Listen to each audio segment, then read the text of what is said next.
pa tayo nag-aantay eh. Ba't hanggang ngayon di pa rin kiniklik ni Angela yung link? Lord, please. Tulungan niyo naman po sana kami. Ito na lang po talaga yung pag-asa ko eh. Para po mabigyan ko ng hustisya si tatay, Lord. Please, mamakaawa ako. Wisit na gani yun? Ang tagal na patay pero binibigyan pa rin ako ng problema. Hindi ko na alam ang gagawin ko. I'm in deep trouble.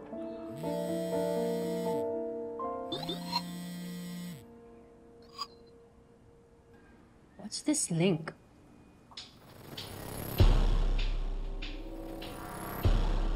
Ate, ikaw lang ang makakatulong sa akin.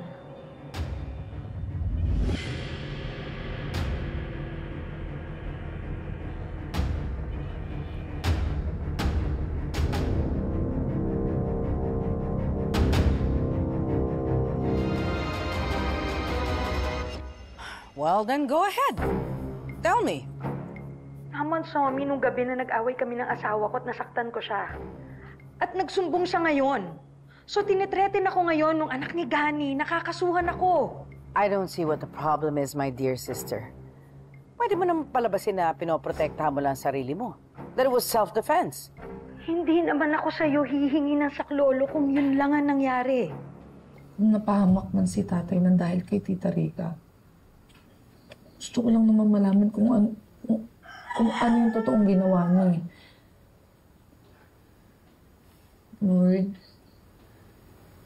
Lord, please. Mamakaawa ho ako. Bigyan niyo ho sa akin to, Lord. Tulungan niyo po ako.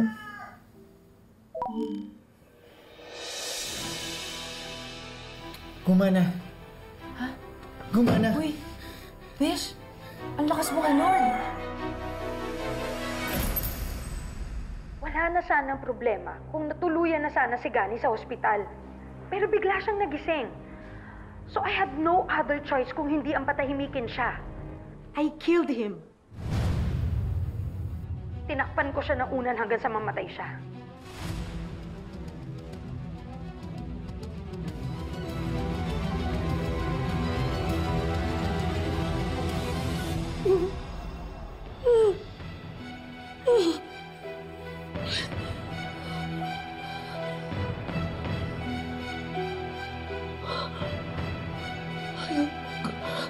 Ano ka talaga pusong hayop ka? Ibig sabihin, hindi mo talaga totoong minahal si tatay. Sagad hanggang buto, kasamaan mo hayop ka.